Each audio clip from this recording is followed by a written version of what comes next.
السلام علیکم پیارے ویورز، آج کا جو ہمارا ٹاپک ہے ہزار داستان داستان الف لیلا میں حجام کا جھوٹ۔ تو چلیے سٹارٹ کرتے ہیں۔ اگر ہمارے چینل پر آپ نئے ہیں تو پلیز لائک شیئر سبسکرائب ضرور کریں، دعاؤں میں اپنی ہمیں ضرور یاد رکھیں۔ تو چلیے سٹارٹ کرتے ہیں۔ بسم اللہ الرحمن الرحیم۔ حجام کا جھوٹ۔ صاحبان، جیسا کہ آپ کو اس نوجوان کی سرگشت سے معلوم ہو چکا ہے، میں بغداد کا رہنے والا ہوں۔ یہ صاحب مجھے فضول گو، احمق، بے وقوف سمجھتے ہیں، لیکن حقیقت میں ایسا نہیں ہوں۔ جس زمانے میں میں بغداد میں رہتا تھا، اس وقت خلیفہ مسند باللہ حیات تھے۔ وہ عادل، خدا ترست اور اہل علم کے قدردان تھے۔ ایک بار مجھے بھی ان کی خدمت میں باریابی کا شرف حاصل ہو چکا ہے، اور مرحوم نے خوش ہو کر مجھے سلامت کے معزز قلب سے مشرف فرمایا تھا۔ میں کس طرح ان کے دربار میں حاضر ہوا اور اس کا واقعہ آپ لوگوں کو سناتا ہوں کہ ایک بار خلیفہ مرحوم نے 10 آدمیوں کی گرفتاری کے احکام صادر فرمائے۔ وہ لوگ اس وقت دجلے کی سیر کو گئے ہوئے تھے۔ اتفاقاً میں بھی اس وقت دجلہ کے کنارے کھڑا تھا۔ مجھے یہ معلوم نہیں تھا کہ ان کی گرفتاری کا حکم ہو چکا ہے۔ ان لوگوں نے کشتی کرائے پر لی اور اس میں سوار ہو گئے۔ میں نے یہ سوچ کر کہ یہ شریف آدمی آج سیر و تفریح کا لطف اٹھائیں گے اور عمدہ عمدہ کھانے لائے ہوں گے، ان کے ساتھ چلنے کی درخواست کی۔ چنانچہ انہوں نے مجھے بھی بٹھا لیا۔ ہم ادھر ادھر کی باتیں کرتے رہے، یہاں تک کہ کشتی دوسرے کنارے پر آ لگی۔ ابھی ہم کشتی سے اترنے بھی نہ پائے تھے کہ کوتول شہر کچھ پیادوں کو لے کر آ پہنچا اور ان سب کو گرفتار کر لیا۔ ساتھ ہی بلاخصور میں بھی پکڑا گیا، لیکن اپنی عادت کے موافق خاموش رہا۔ جب ہم خلیفہ کے دربار میں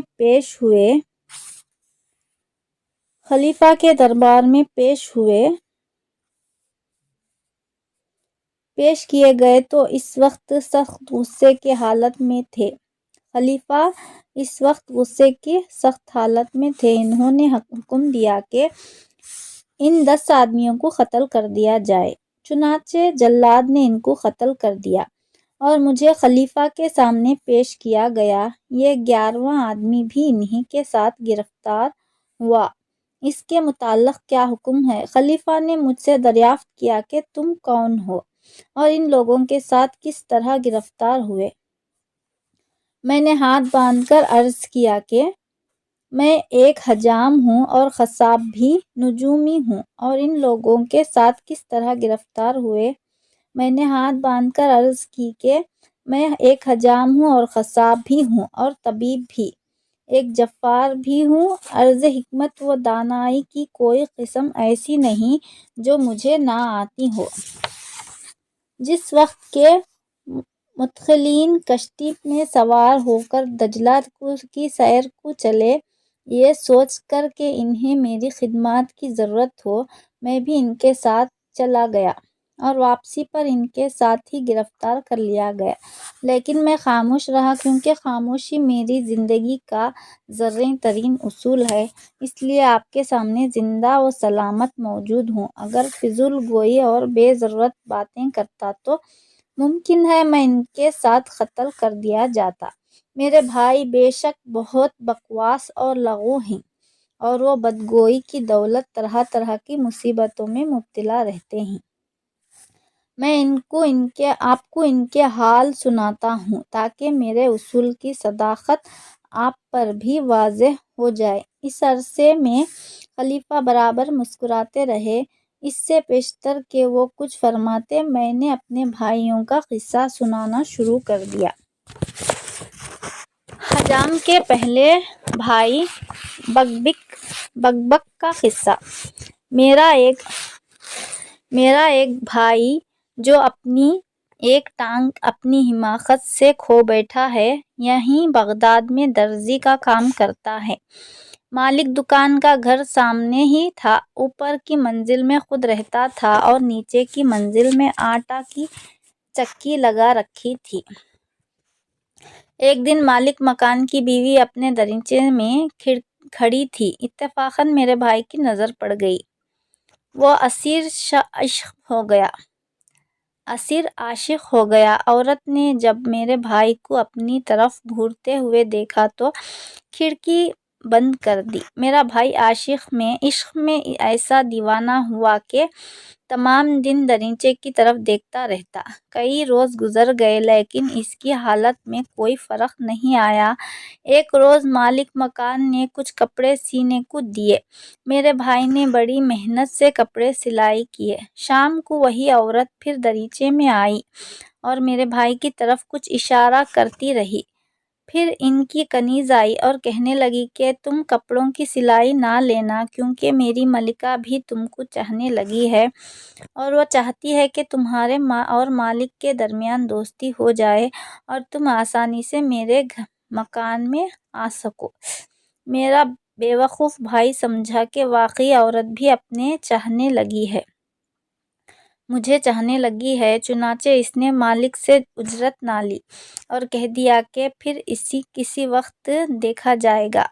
مالک مکان نے گھر میں آ کر کہا تو اس کی بیوی نے کل کا واقعہ بتا دیا اور کہنے لگی کہ اس کو بدمعاشی کی سزا ضرور ملنی چاہیے۔ دونوں نے مشورہ کیا، پہلے تو خوب کپڑے سلوائے اور پھر ایک روز اس احمق کا فرضی نکاح کرا دیا اور کہہ دیا کہ شام چکی والے مکان میں آ جانا، وہیں تمہاری محبوبہ ہوگی۔ چنانچہ رات کو میرا بھائی وہاں جا کر بیٹھ گیا۔ کافی رات گزر گئی۔ مالک مکان آیا اور کہنے لگا کہ صبح کو تمہارا ولیمہ ہوگا اور میرا گھوڑا بیمار ہے، کیا تم تھوڑی محنت کرنے کو تیار ہو تاکہ ہم آٹا پیس لیں؟ میرا بیوقوف بھائی تیار ہو گیا۔ مالک نے اس کو چکی میں جوت لیا اور رات بھر اس سے آٹا پسوایا۔ اگر کسی وقت سستی آ جاتی تو مذاق ہی مذاق میں چابک مار دیتا، جس سے اس کے بدن پر نشان پڑ گئے۔ صبح ہوئی تو مالک مکان نے اس کو گھر سے نکال دیا۔ غریب رات بھر چکی میں جوتا رہا، تمام بدن چور ہو گیا، جا کر دکان پر گرا۔ بک بک کی مرمت۔ شام کو پھر کنیز آئی اور کہنے لگی کہ میری ملکہ کو رات مالک نے نہیں آنے دیا اور سنا ہے کہ تمہارے ساتھ بھی زیادتی کی گئی۔ صبح سے ملکہ نے کھانا بھی نہیں کھایا اور آپ ذرا دریچے کی طرف دیکھیے، سامنے ہی ملکہ کھڑی ہیں اور ہاتھ جوڑ کر معافی مانگ رہی ہیں۔ میرا بھائی بھی خوش ہو گیا۔ پھر کنیز کہنے لگی، آج مالک مکان باہر گیا ہے، رات کو خاموشی سے تم آ جانا، دروازہ کھلا رکھوں گی۔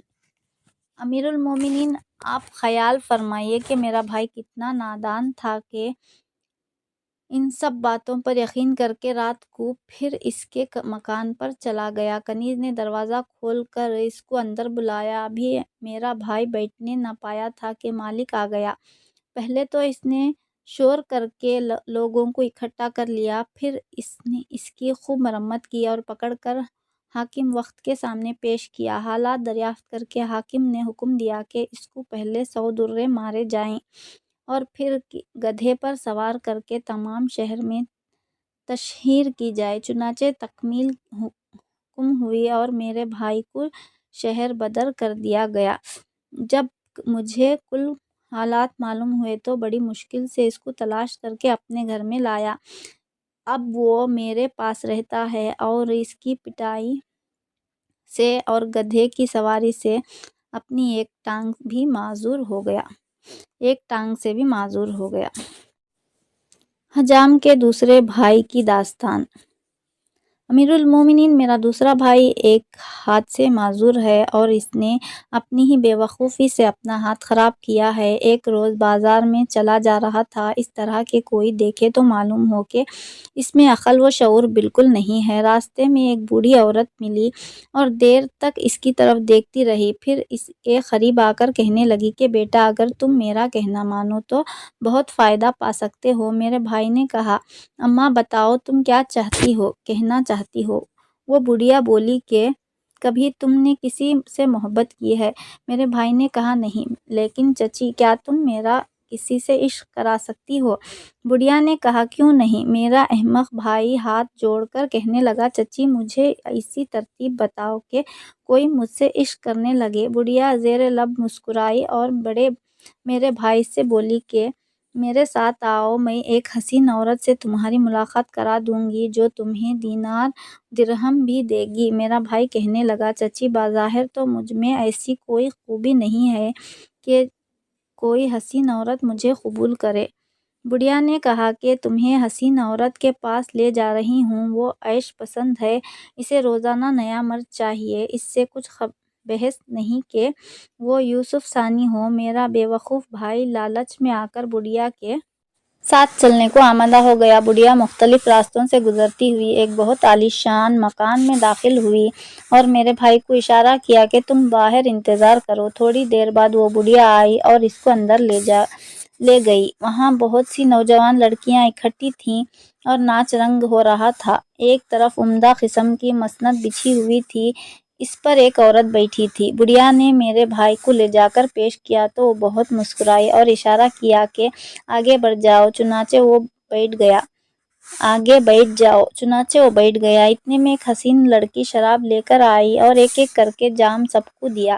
لڑکیوں نے اپنے جام خالی کر کے واپس کر دیے۔ میرا بھائی بھی ابھی جام پی رہا تھا کہ وہ لڑکیاں ناچتی ہوئی اس کے قریب آئیں اور تماچے مارنے شروع کیے۔ وہ گھبرا کر اٹھا تو بڑھیا نے قریب آ کر ہاتھ پکڑ لیا اور آہستہ سے کہا کہ یہ سب نشے میں مذاق کر رہی ہیں، تم صبر کے ساتھ بیٹھے رہو، عنقریب مطلب دلی حاصل ہوگا۔ میرا بھائی خاموش ہو گیا اور وہ لڑکیاں تھوڑی دیر میں ناچتی کودتی آئیں اور اس کی مرمت کر دیتیں۔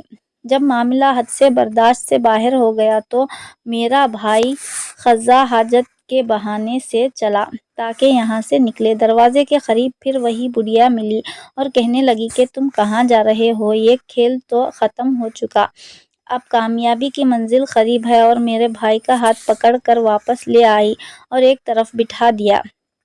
اتنے میں ایک نوجوان اور خوش رو عورت اس کے پاس آئی اور کہنے لگی، اگر تم مجھ کو حاصل کرنا چاہتے ہو تو ہنسی خوشی رہو، میں صرف ایسے مردوں کو پسند کرتی ہوں جو خوش دل اور مذاق پسند ہوں۔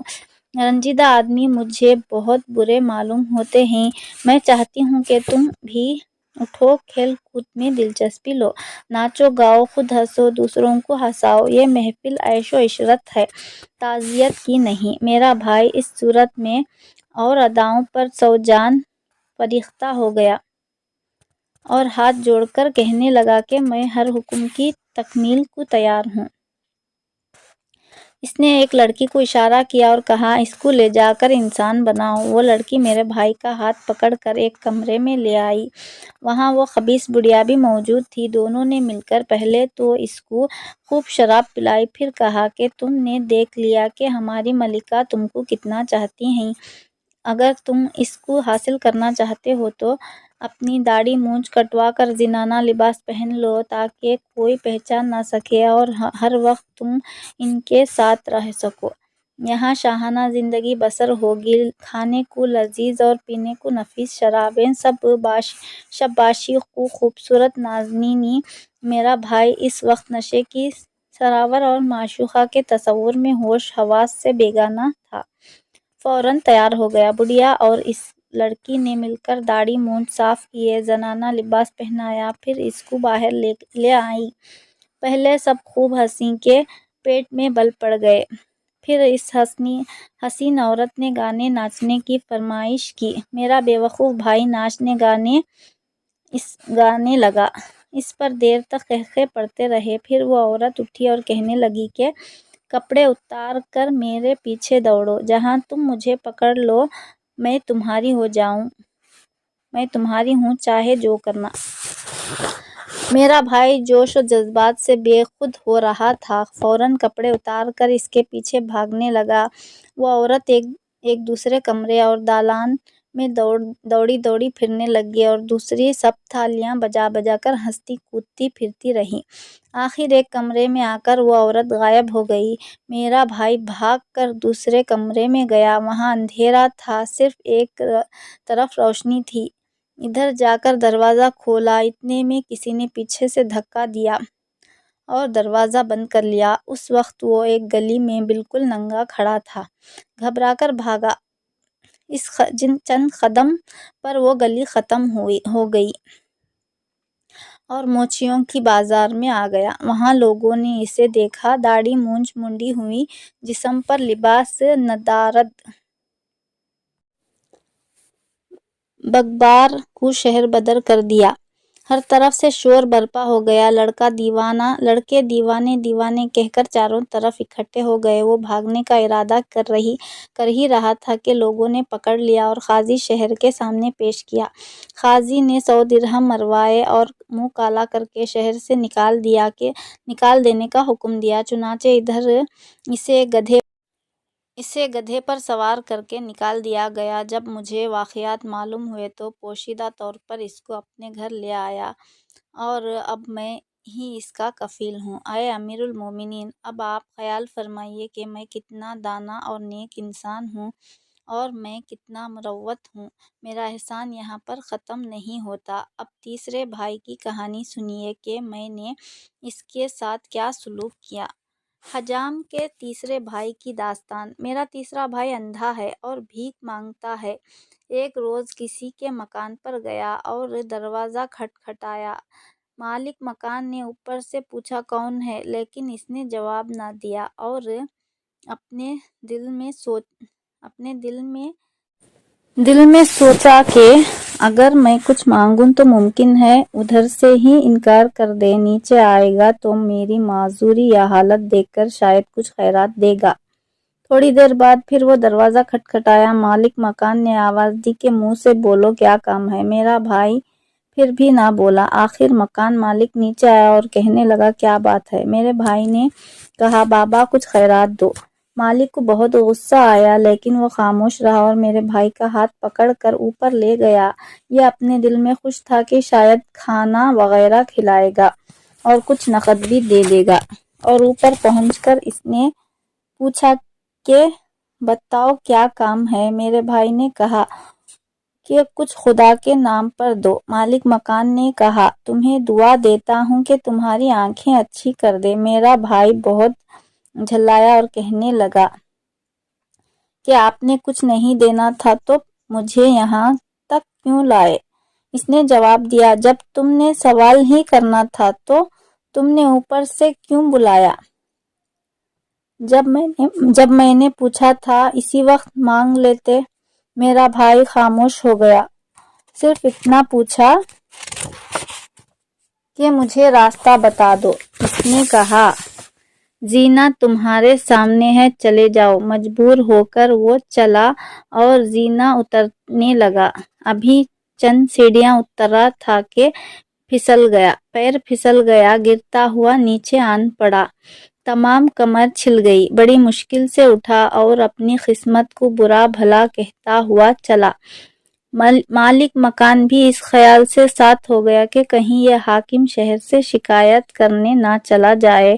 راستے میں میرے بھائی کو دوسرے اندھے ساتھی ملے اور جب حال سن کر کہنے لگا کہ جو ہونا تھا ہو گیا، ہمارے پاس روپیہ ہے، تمہاری مرہم پٹی ہو جائے گی۔ مالک مکان واپسی کا ارادہ کر رہا تھا لیکن روپیے کا ذکر سن کر رک گیا اور خیال کیا کہ دیکھنا چاہیے ان اندھوں نے کتنی دولت جمع کی ہے۔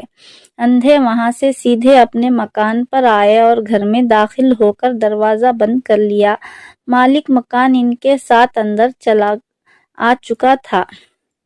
اندھے اطمینان سے اپنی لکڑی چاروں طرف گھمانے لگے۔ جس کے بدن سے لاٹھی چھوٹی، لاٹھی والا پوچھتا کون ہے؟ دوسرا جواب دیتا مالک مکان نے بھی وہاں پڑی ہوئی لکڑی اٹھا لی۔ اگر کسی کے جسم پر رکتی تو وہ کسی دوسرے اندھے پر اپنی لکڑی رکھ دیتا اور اندھے میں کہہ دیتا۔ اپنے نزدیک جب اندھے اطمینان کر چکے تو انہوں نے زمین کھود کر اپنا سرمایہ نکالا، پورے 10,000 دینار نکال کر باقی دینار زمین میں دفن کر دیے اور سب کھانے بیٹھ گئے۔ وہ شخص جو ان کے پاس آیا تھا کھانے میں شریک ہو گیا۔ ابھی چند ہی لقمے کھائے تھے کہ ایک اندھا بولا کہ آج تو کوئی غیر آدمی بھی کھانے میں شریک معلوم ہوتا ہے، کیونکہ آج ایسی آواز آ رہی ہے جو پہلے نہیں آتی تھی۔ چنانچہ اندھوں نے چاروں طرف ہاتھ مارے اور مالک مکان کو پکڑ لیا، پھر شور مچا دیا کہ چور ہمیں لوٹنے آیا ہے۔ آواز سن کر محلے والے جمع ہو گئے۔ مالک مکان اس وقت اندھا بن گیا اور کہنے لگا کہ ہم نے مل کر 10,000 جمع کیے ہیں۔ جب تقسیم کا وقت آیا تو یہ لوگ حیل وجاہت کرنے لگے اور اب مجھے چور بنا کر رقم ہضم کرنا چاہتے ہیں۔ لوگ ان کو پکڑ کر قاضی صاحب کے پاس لے گئے۔ قاضی صاحب نے کل حالات دریافت کیا اور سختی کی تو اس نے کہا یہ سب مصنوعی اندھے ہیں، لوگوں کو دھوکہ دے کر بھیک مانگتے ہیں، آپ سب کو سزا دیجیے، اصلیت سامنے آ جائے گی۔ رہا روپے کا مسئلہ تو ہم نے برسوں بھیک مانگ کر 10,000 جمع کیے تھے اور یہ سرمایہ ایک جگہ محفوظ دفن کر دیا تھا، جب ضرورت ہوگی آپس میں بانٹ لیں گے۔ آج کھانے کے وقت میں نے اپنے حصے کے روپے مانگے تو ان لوگوں نے مجھے پکڑ کر شور کر دیا کہ یہ چور ہے۔ قاضی کو یہ سن کر بہت غصہ آیا، کہنے لگا کہ بے ایمانوں، خدا کی دی ہوئی آنکھوں کا کفران کرتے ہو۔ اندھے کہنے لگے یہ جھوٹ بولتا ہے، ہم سب حقیقی اندھے ہیں۔ مالک مکان نے کہا کہ آپ تجربہ کر کے دیکھ لیں۔ چنانچہ قاضی صاحب نے حکم دیا کہ ان اندھوں کو درے لگائے جائیں۔ جلاد نے مارنے شروع کیے اور اتنی پٹائی ہوئی کہ اندھے بے ہوش ہو گئے۔ مالک مکان نے کہا حضور یہ شرم کے مارے کبھی اقرار نہیں کریں گے، آپ ان کا روپیہ ضبط کر لیجئے، پھر دیکھیے 2-3 دن میں سیدھے ہو جائیں گے۔ چنانچہ قاضی صاحب نے مالک مکان کے ساتھ سپاہی بھیجے اور کل دینار مکان سے نکلوا کر 1/4 مالک مکان یا چور کو بطور اس کے حصے میں دے دیے، باقی روپیہ بیت المال میں جمع کر دیا اور ان اندھوں کو شہر میں تشہیر کر کے نکال دیا گیا۔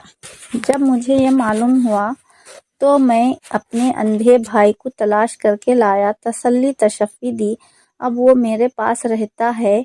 یہ کہانی سن کر اس نے خلیفہ سے عرض کی کہ حضور معاف فرمائیے کہ میں نے کتنے نیک کام کیے ہیں اور میرے بھائیوں نے اپنی بری خصلت اور بے وقوفی سے کیا کیا خرابیاں پیدا کر لی ہیں۔ خلیفہ نے کہا بے شک تم ٹھیک کہتے ہو۔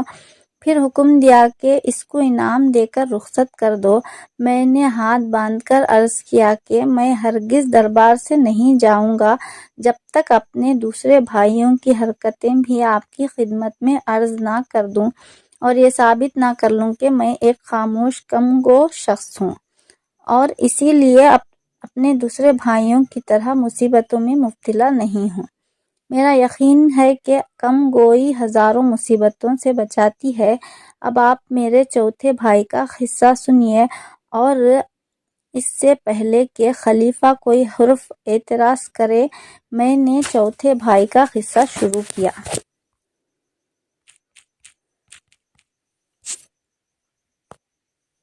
چوتھے بھائی کی داستان۔ حجام کے چوتھے بھائی کی داستان۔ حضور غلام کا چوتھا بھائی ایک چشم تھا اور بغداد میں قصاب کا کام کرتا تھا۔ چونکہ وہ عمدہ قسم کے جانور ذبح کرتا تھا اس لیے اس کی آمدنی معقول تھی۔ ایک روز ایک بوڑھا شخص گوشت لینے آیا اور بالکل نئے درہم دیے۔ میرے بھائی کو نئے درہموں کا بہت شوق تھا، اس لیے اس نے الگ رکھ دیے۔ وہ بوڑھا 5 ماہ تک روزانہ گوشت لینے آتا رہا اور ہمیشہ نئے درہم دیتا رہا۔ میرا بھائی بھی ان درہموں کو الگ ہی رکھتا رہا۔ ایک روز اس نے درہم شمار کرنے کے لیے صندوقچی کھولی تو اس میں کاغذ کے ٹکڑے کے سوا کچھ نہ تھا۔ یہ دیکھ کر سر پیٹ لیا اور شور کرنے لگا۔ ارد گرد کے لوگ جمع ہونے لگے اور وجہ پوچھی تو اس نے سارا قصہ بیان کیا۔ لوگ بہت حیران ہوئے مگر یہ کیا کر سکتے تھے۔ لوگوں نے کہا کہ بھائی صبر کر۔ میرا بھائی پے جو تاب کھاتا ہوا دکان پر آ بیٹھا۔ اتفاقاً اسی وقت وہ بوڑھا آ گیا۔ میرے بھائی نے اٹھ کر اس کی داڑھی پکڑ لی اور شور مچایا۔ بوڑھے نے کہا کہ تم شور نہ کرو ورنہ نقصان اٹھاؤ گے۔ میرے بھائی نے ایک نہ سنی۔ آخر چاروں طرف سے لوگ جمع ہو گئے اور بوڑھے سے پوچھنے لگے کہ کیا معاملہ ہے۔ اس نے کہا یہ جھوٹا ہے بلکہ یہ بے ایمان قصاب مردہ گدھوں اور کتوں کا گوشت بیچتا ہے۔ اگر تم لوگوں کو یقین نہ ہو تو اس کی دکان میں اندر جا کر دیکھو۔ لوگوں نے سمجھا کہ بوڑھا مذاق کرتا ہے لیکن کچھ لوگوں نے اندر جا کر دیکھا تو واقعی ایک گدھا اور ایک کتا لٹک رہا تھا۔ لوگوں نے بوڑھے کو چھوڑ کر میرے بھائی کو مارنا شروع کیا۔ ہر طرف سے جوتے لاٹھی تماچے پڑ رہے تھے۔ لوگ بے تحاشا گالیاں دے رہے تھے۔ اسی دوران بوڑھے نے آگے بڑھ کر ایک مکہ میرے بھائی کو مارا جس سے اس کی ایک آنکھ جاتی رہی۔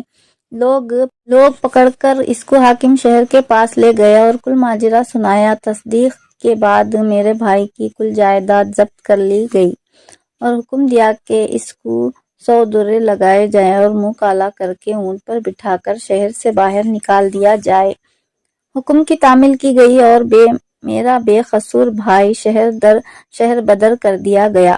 اس عرصے میں خدا جانے کہاں کہاں پھرا، یہاں تک کہ وہ ایک دن شہر میں پہنچا اور اس خیال سے باہر گیا کہ کچھ محنت مزدوری کر کے پیٹ پالنے کا انتظام کرے۔ اس روز بادشاہ کی سواری نکل رہی تھی۔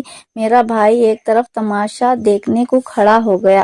جس وقت بادشاہ کی نظر میرے بھائی پر پڑی اس نے اسی وقت گھوڑی کی باگ موڑی اور محل کو واپس چلا گیا اور جاتے ہوئے حکم دیا کہ اس ایک جشن کو شہر سے باہر نکال دو۔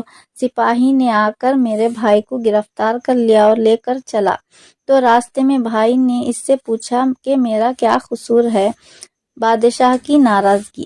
سپاہی نے جواب دیا کہ بادشاہ کانے کو دیکھ کر بہت ناراض ہوتا ہے اور وہ نہیں چاہتا کہ کوئی کانا اس شہر میں رہے۔ میرے بھائی کو یہ شبہ ہوا کہ کہیں میں قتل نہ کر دیا جاؤں۔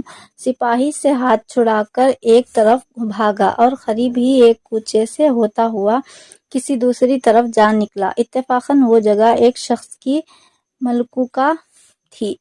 میرے بھائی کو دیکھ کر چند آدمی دوڑے اور کہنے لگے کہ یہ وہ چور ہے جو ہمارے آقا کے یہاں سے سب کچھ نکال کر لے گیا۔ میرے بھائی نے ہر چند کہا کہ میں چور نہیں ہوں۔ تلاشی لینے پر اس کے پاس سے وہ چھری بھی نکلی جو قصاب ہونے کی وجہ سے وہ اپنے پاس رکھتا تھا۔ شبہ پختہ ہو گیا، چنانچہ اس کو قاضی صاحب کے سامنے پیش کیا گیا۔ قاضی صاحب نے اسے آوارہ گرد قرار دے کر شہر بدر کر دیا۔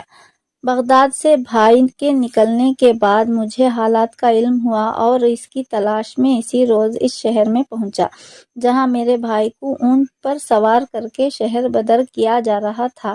میرا بھائی زخموں سے چور تھا۔ مجھے رحم آیا اور خاموشی سے اس کو اپنے ساتھ لایا اور رات دن سفر کرتا ہوا آخر بغداد پہنچ گیا اور اس کی ہر طرح سے دلجوئی کی اور اس کو بھی اپنے پاس رکھ لیا۔ امیر المومنین میری یہ باتیں اور بھائیوں سے میرا یہ سلوک میری عقل مندی اور دانائی کو ظاہر کرتے ہیں۔ اب میں 5ویں بھائی کا قصہ بیان کرتا ہوں۔ اسی کے ساتھ آج کی ہم کہانی کو یہیں پر ختم کرتے ہیں۔ انشاءاللہ نیکسٹ ویڈیو میں اگلا پارٹ اپلوڈ کریں گے۔ دعاؤں میں ضرور یاد رکھیے گا۔ اللہ حافظ۔